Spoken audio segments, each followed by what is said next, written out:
Ada yang pemahaman lagi mengandalkan ikhtiarnya. Ikhtiar ini adalah menjadi tumpuan, takdir tidak sama sekali diikutkan. Takdir yang penting saya ikhtiar, wis gak urusan. Sugimu ya krono usahamu, pintermu ya krono belajarmu. Tidak sama sekali dengan adanya takdirnya Allah. Padahal banyak orang yang belajar tapi orang pinter kan ngoten. Akeh wong nyambet gawe tapi ora sugih. Ono sing ora nyambet gawe malah sugih kan ngoten. Padahal itu tidak betul. Allah tidak punya kuasa istilahnya kepada mereka. Pokoknya kamu mau usaha, ya itulah yang akan bersamamu itu. Tapi kalau Al-Asy'ariyah, Allah menentukan qada dan qadarnya manusia, tapi tetap kita sebagai manusia berikhtiar. Qada ketentuan Allah itu pasti sudah ditentukan. Ditentukan manusia itu mesti mati, tapi qadare matinya di mana itu belum tentu. Di mana? Gurung tentu nek uripe nang Indonesia, mati nih nang Indonesia.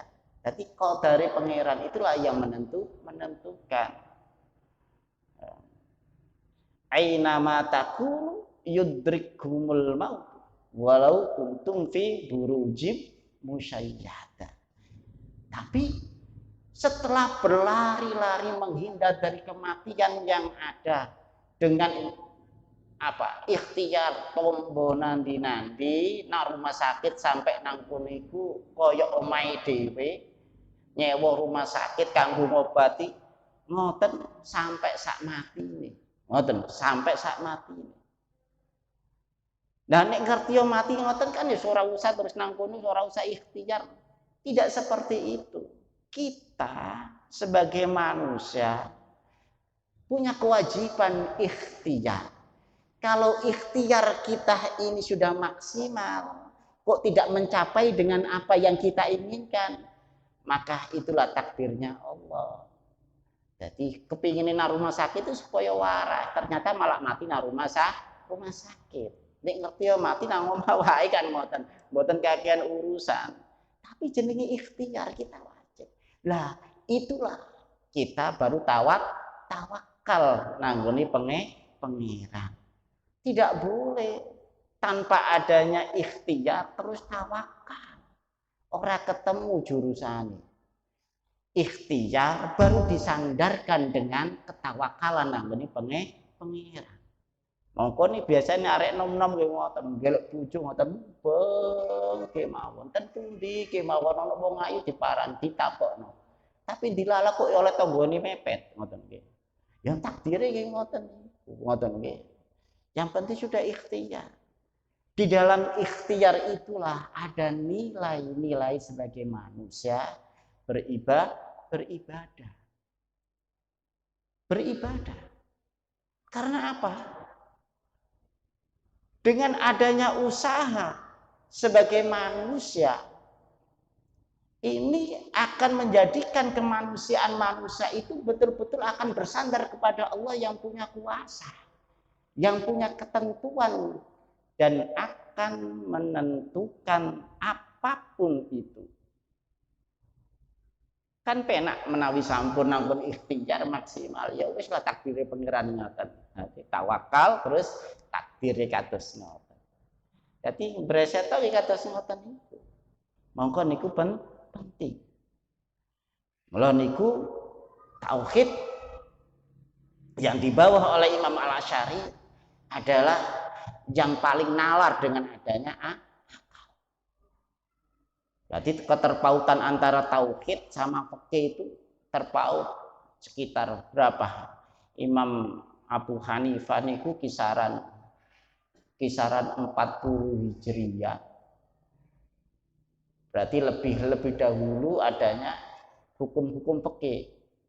Karena apa? Hukum-hukum fikih itu kan selalu dibutuhkan. Kalau kita sebagai manusia kadang-kadang nuwun sewu, kita lahir mengikuti agama yang diikuti oleh orang tua kita. Sehingga kadang-kadang tanpa adanya memperdalam di dalam keesaan Allah. Jadi mengikuti saja.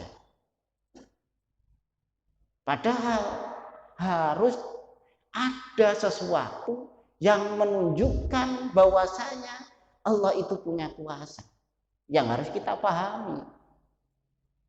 Makanya adanya sifat wajib ya itu kan harus kita mengerti, harus hafal kan. Kenapa kok lebih dahulu di dalam Islam itu tentang adanya fikih? Karena kebutuhan waktu itu yang dibutuhkan adalah ilmu-ilmu fikih. Karena apa? Orang lebih membutuhkan tentang iki oleh opo ora. Oleh opo ora alias halal nopo haram. Mongkoniku sebagai seorang manusia mencari sesuatu yang halal itu adalah sesuatu yang penting. Minimal harus halal. Tapi kalau wong santri bukan hanya sesuatu yang halal, tapi bagaimana yang barokah. Sing berkah itu mesti halal. Sing halal guru mesti berkah.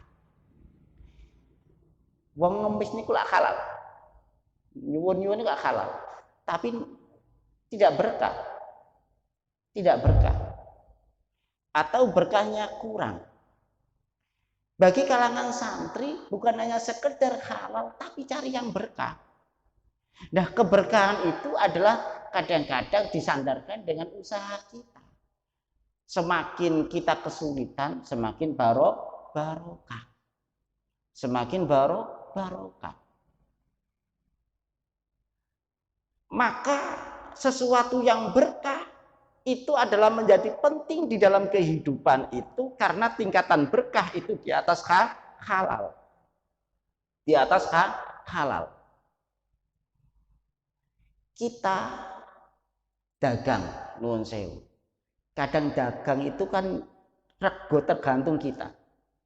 Umum atau tidak digantungkan kepada kita sebagai pedagangnya.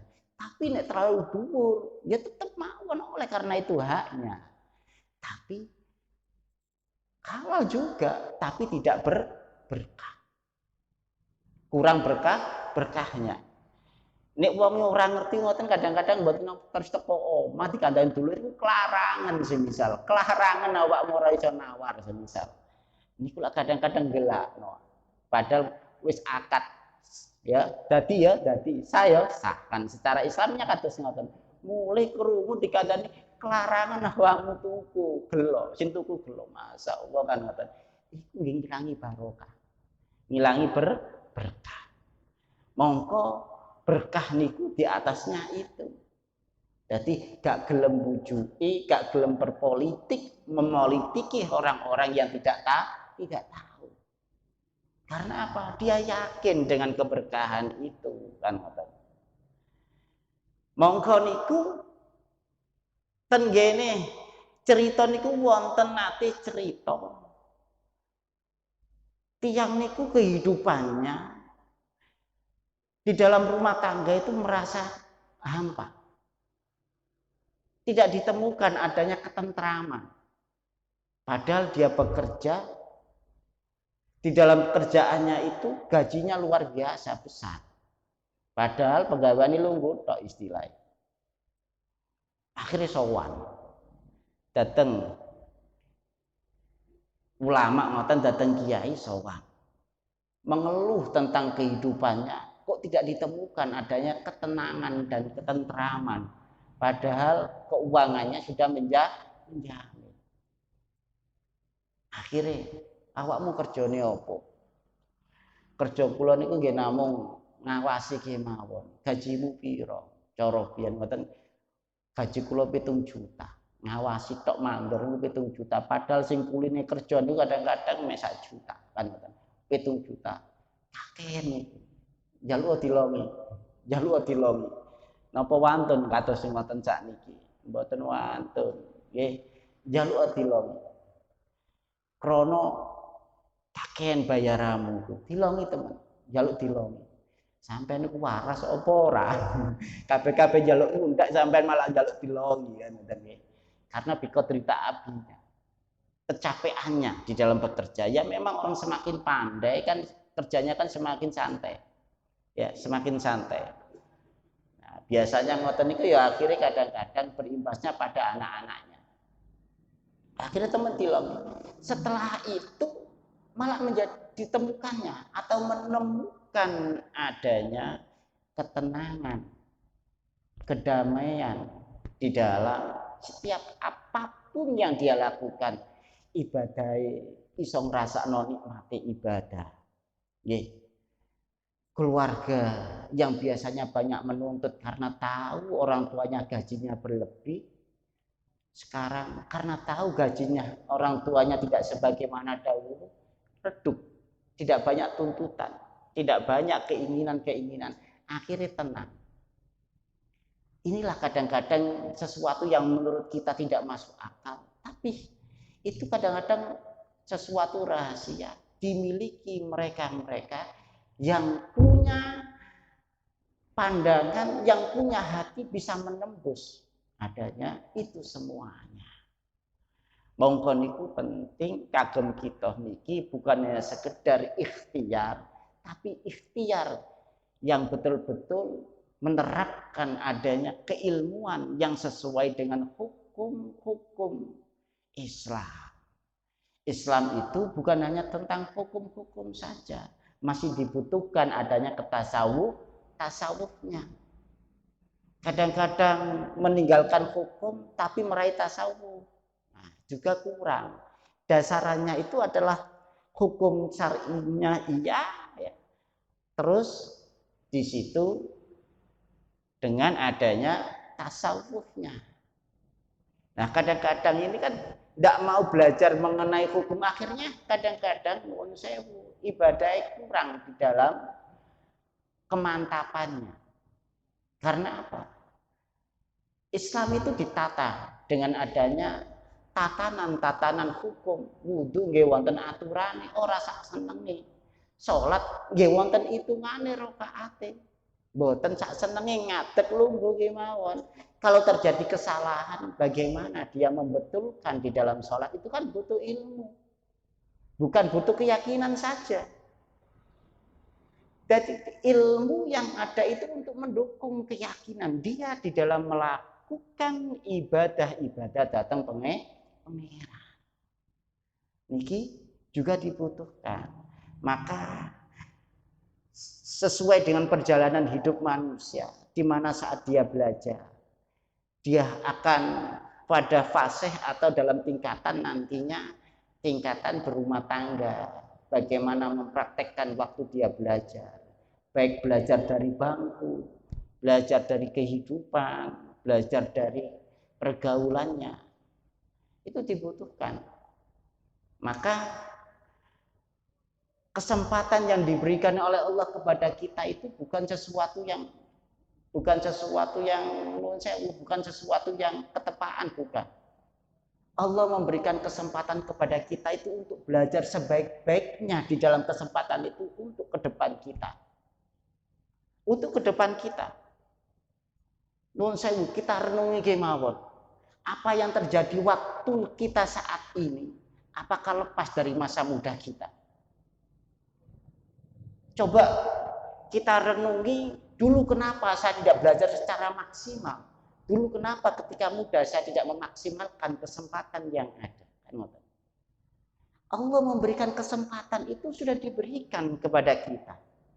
Tinggal kita mengelolanya secara baik atau secara acak-acakan, secara asal-asalan. Dan itu selalu kula tanamaken teng lari-lari pondok. Kesempatan pangeran mondok nanggone kene ini tidak akan lepas kehidupan sampeyan nanti di masyarakat sebagaimana kehidupan saat ini yang sampean jalani. Cuma mungkin lebih berkembang nantinya. Kita renungi, kita tidak akan lepas. Kita dipertemukan dengan siapapun. Itu juga rahasia Allah. Kenapa saya dipertemukan? Ada rahasia Allah di situ. Mungkin rezeki kita akan berhubungan dengan orang yang kita kenal itu. Mungkin jodoh kita berhubungan dengan orang yang kita kenal itu. Mungkin kenal saudaranya, kenal tetangganya. Itulah kadang-kadang Allah mempertemukan itu bukan suatu kebetulan. Memang dirancang oleh Allah Subhanahu wa taala untuk kehidupan kita. Cuma kadang-kadang niku akhirnya baru nopo? Baru dong. Iya ya. Dani olamun ora kaya ngoten. Jadi kita itu sudah dipersiapkan untuk kehidupan kedepannya itu. Jadi sebaik kita selalu bersyukur dan selalu mensyukuri apapun itu tidak akan lepas dari kuasanya Allah yang sedang meletakkan kita, yang sedang menatah kita untuk ke depan kita. Sebagaimana kesempatan ini adalah untuk kesempatan nanti ketika kita kembali kepada Allah Subhanahu wa taala. Mau maksimal apa tidak di dalam dikasih umur yang sehat ini? Dikasih adanya umur saat ini mau digunakan untuk maksimal apa enggak untuk beribadah kepada Allah? Atau hanya disia-siakan untuk hura-hura saja nantinya? Padahal kehidupan itu tidak cukup di dunia saja. Kehidupan itu sampai nanti di akhirat kita. Makanya wala talumanna illa nafsah. Jangan pernah menyalahkan siapapun, salahkan dirimu, apalagi menyalahkan Tuhan. Tidak, Allah sudah memberikan banyak kesempatan. Cuma kadang-kadang saking gableke kita, saking adohe ati kita nanggone pangeran, akhiripun kita jauh dari petunjuknya Allah. Sehingga kita melenceng dari jalan yang ditentukan oleh Allah, yang dikehendaki oleh Allah. Maka kesalahan itu dominasinya adalah ada pada diri kita. Maka kesempatan saat ini monggo kita gunakan sebisa mungkin untuk senantiasa kita hubungkan kepada Allah dan untuk Allah. Ketok itu mboten napa-napa. Atine nang kono eling Allah. Ketok nang kono ora nyekel tasbih, tapi umi-umi nang kono maca sholawat. Senantiasa berpikiran yang baik dan selalu menghasilkan sesuatu yang baik. Hati yang baik akan menyebabkan kita selalu punya pola pikir yang baik, sehingga dengan pola pikir yang baik akan menimbulkan kebaikan-kebaikan di dalam setiap apa yang kita lakukan. Kita tak eling kabeh niat krono Allah, didasari kabeh krono Allah. Nek dieleki wong ya elek, sing gawe elek ya pangeran, kan ngoten. Dadi ora gampang nang kono dieleki wong terus nang kono melok elek, kan ngoten. Mboten gampang. Tapi gampang di situ memakluminya. Karena apa? Hatinya baik, pikirannya baik, senajan dieleki wong tetap di situ mempunyai sesuatu yang baik. Ya wis urusanmu ambek pangeran. Wong kabeh ku ya kabeh dijaluki tanggung jawab ambek pangeran kan ngoten. Dadi saiki rata-rata nang kono padha bales-balesan. Ngoten itu weleki ngoten pun luwih ngeleki maneh kan ngoten. Nah, niku penting. Jadi di dalam diri kita ini ada bekal yang diberikan oleh Allah kepada kita. Beriman kepada para malaikat ini penting. Karena malaikat itu bagian dari makhluknya Allah yang senantiasa menurut dan selalu mengikuti perintah-perintah Allah untuk manusia itu sendiri, untuk mencatat amalnya, untuk mendoakan manusia, tidak akan lepas dari itu. Jumlah malaikat tidak ada yang diketahui kecuali malaikat-malaikat yang pokok yang sudah diciptakan oleh Allah. Dan tiap hari selalu malaikat itu bertambah. Kok saged nggih? Nuwun sewu, ketika kita berwudu, selesai kita berwudu, tetesan air wudu kita ini akan menjadi malaikat yang senantiasa memintakan ampunan kepada orang yang berwudu tersebut. Mulakno makruh kapan nang kono mantun wudu terus diandui kan ngoten. Ben dadi malaikat. Nah sinten sing saged notal wudune wong-wong sak margasana niki sinten sing saged? Tetesane pinten tetes? Mboten saged. Mula malaikat terus dan terus.